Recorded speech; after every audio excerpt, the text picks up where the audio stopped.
Jai Gurudev.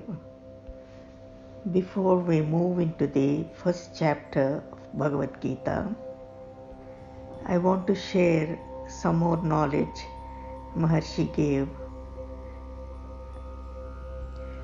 about Gita. The goal of this commentary is not only to create success and fulfillment for all, remove suffering for everyone concerned, but also to bring enlightenment to all beings. Maharshi was very concerned that this knowledge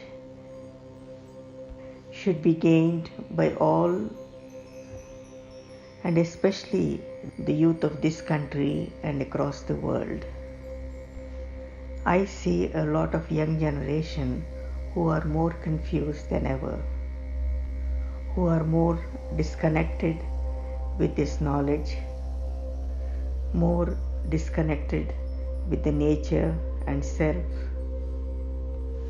From this great wisdom, culture and tradition, they call themselves as liberals, atheists, New Age, and so on. They are not only confused, but seem to take a lot of pride in saying, I don't believe in the nature, I don't believe in God, I don't believe in the spirit or the soul or the Atma. They do not understand words like devotion, God, Brahma Vidya, the knowledge of the self. They do not understand this dharma, this Sanatana Dharma, which we call it as the natural law or the cosmic law, nor how to gain fulfillment and attain liberation or moksha. All of them have questions, have doubts, and have concerns about their life and how to have fulfillment and lasting happiness, but they are searching elsewhere. The modern education and the modern living in the big cities, is certainly creating this influence and this confusion. When we were growing up, we were introduced to this knowledge and these scriptures in a simpler format right from the childhood. Sanatana Dharma has been our way of life. We just simply lived that life. Our parents really didn't teach us much. We simply saw and followed how they were living and continued to learn from it. Whether it was the daily routines, whether it was the puja and the rituals, whether it was going to the temples, whether it was reading Ramayana, Mahabharata, or listening to Bhagavad Gita, these seem to be a very natural things in our life. When I visit the villages in India, even now I still find so many children and young people still very innocent and still very devoted to this knowledge and devoted to these traditions and culture. So what has happened to the urban youth and this present generation? How could they get so easily disconnected? All of the Vedic knowledge is experiential. It is not just a book knowledge, but it is experiential. So what is to be gained in Gita is very practical and experiential. So hopefully this practice of transcendental meditation and the knowledge of this Bhagavad Gita, this present commentary given by Maharishi, will provide this great knowledge, this deep knowledge and also the experience, the inner experience. The technique and the knowledge will complement each other and raise the consciousness of each one. It is one's own personal experience and one's own gain of this knowledge and fulfillment. Let me just share a few words of what Maharshi Ji has said. Gita is a very full scripture. It is all wisdom. It is one scripture which contains every other scripture in great detail. There wouldn't be any scripture in the world at any time that will not be contained in Bhagavad Gita. There would not be any philosophy worth the name philosophy, having the purpose of philosophy, which is not contained in Bhagavad Gita. Gita is the essence of all Vedic wisdom, all eternal wisdom of truth contained in the Vedas has been summed up. Upanishads are considered to be the top wisdom of the Vedas. If the Upanishads are compared to cows, then Gita is the milk of all the cows, because milk is the best part of the cow. Gita is one scripture for all, for the whole world to give the truth. No matter how advanced is our civilization, Gita will be there to inspire man of any generation. Till now, the complete truth of Gita has never been brought out.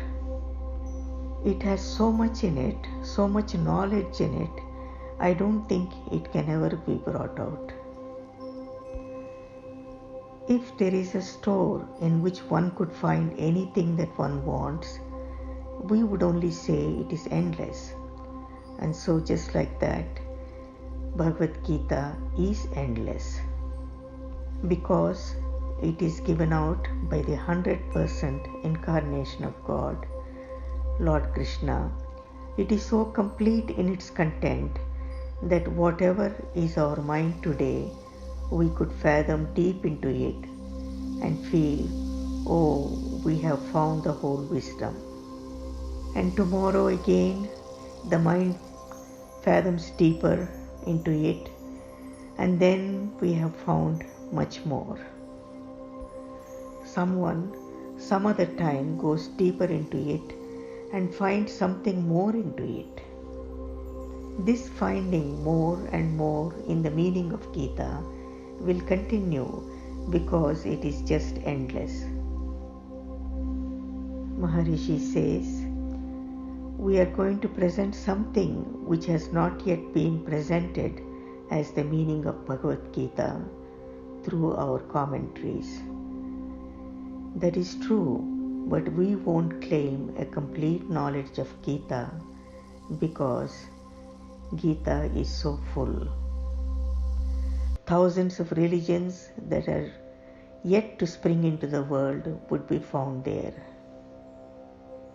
It is the expression or exposition of the truth for all times, and all times means beginning of creation till the end of creation. No matter how many religions and different civilizations and outlooks of people would come into existence, all will find the truth from Gita.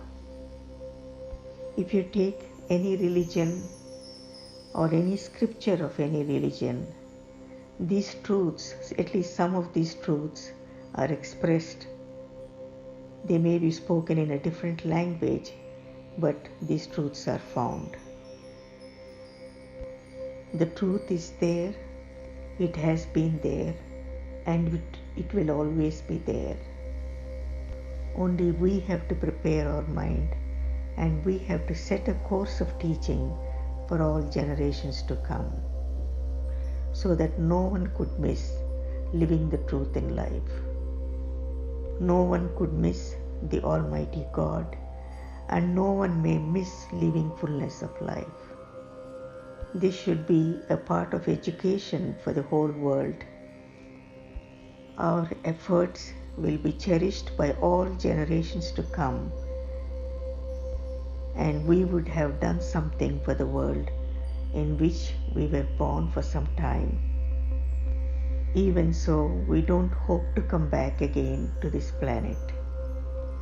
Maharshi says this because he always speaks about enlightenment, gaining enlightenment, and be the being and not to come back.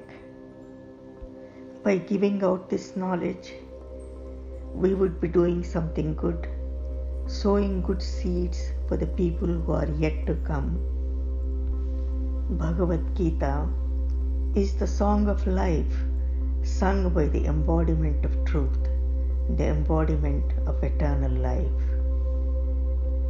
Lord Krishna sang the song of life because he represented eternal life, he represented cosmic life, and he represented the life content. He only could sing. He only could sing. Many have sung on the long corridor of time, and many have sung the song of life. Lord Krishna has sung it for us in Bhagavad Gita.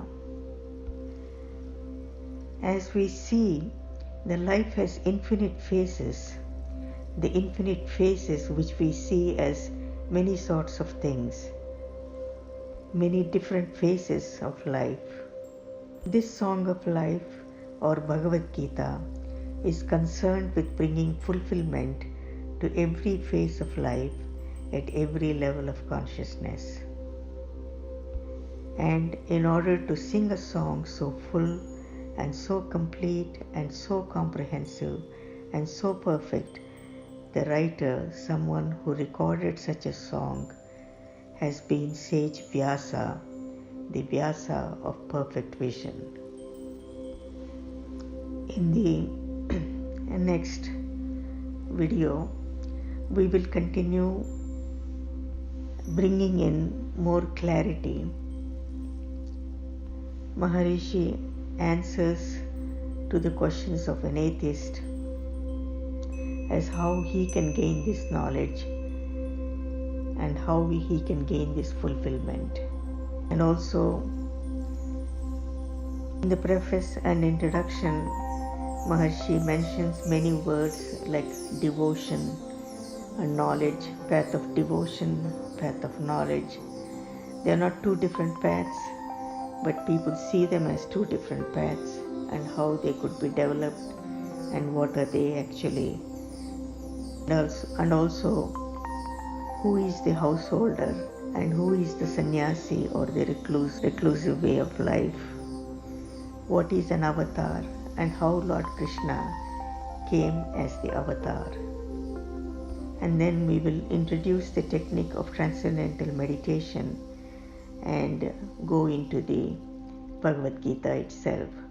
I thought, if these things are clarified to begin with, then we will enjoy the rest of the Bhagavad Gita in a great way. Jai Gurudev, Loka Samasta Sukhino Bhavantu.